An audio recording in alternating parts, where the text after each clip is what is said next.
In a distributive negotiation, you are most concerned about the substantive outcome. In fact, you really don't care much about the future of the relationship with the other party. Your goal is therefore to pursue a strategy and tactics that will yield the greatest amount of value to you.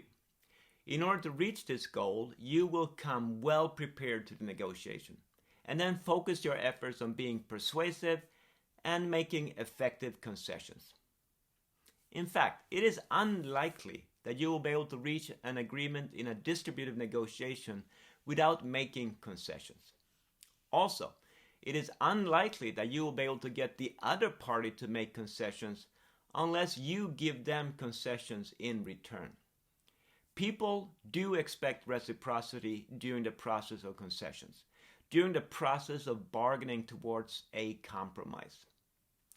But how do you make effective concessions? Well, the first thing that you should be aware of is that your concessions and how you make those concessions will send important signals to the other side. That is, every concession that you make gives the other side information about you.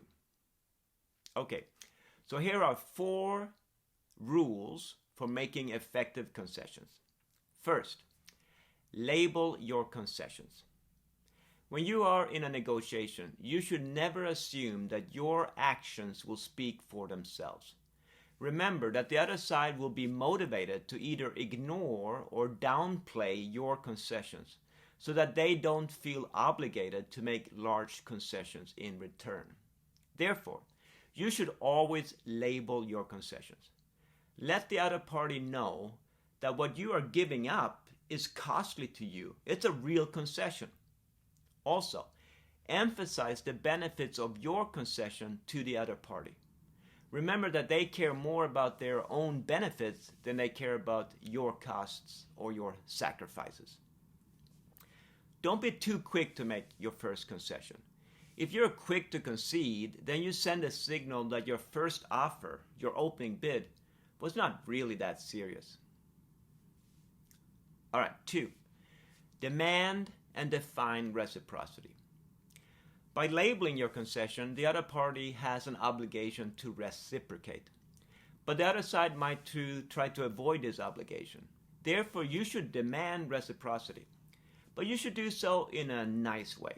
For example, you might say something like, now that we have made a concession, I expect that you are in a better position to do something for us. And since you know your own interest the best, you might also want to define reciprocity. That is, you might want to tell the other side what you expect or what you would like in return for your concession. All right, number 3, make contingent concessions.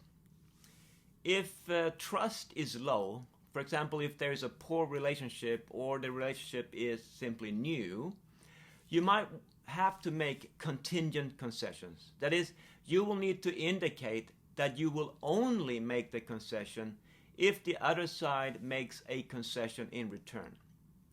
You might say something like, I will make concession X, but only if you give me Y in return. All right, number 4, make concessions in installments. Any given concession will be more positively received if you give it in installments. That is, it is in general better to give 2 $10 concessions instead of giving a single $20 concession. Also, by making concessions in installments, you might not have to give up as much as you thought, since the other side might accept your offer at an earlier concession. In addition, by making multiple small concessions, you will send a signal that you are flexible and willing to listen and respond to the other side's needs.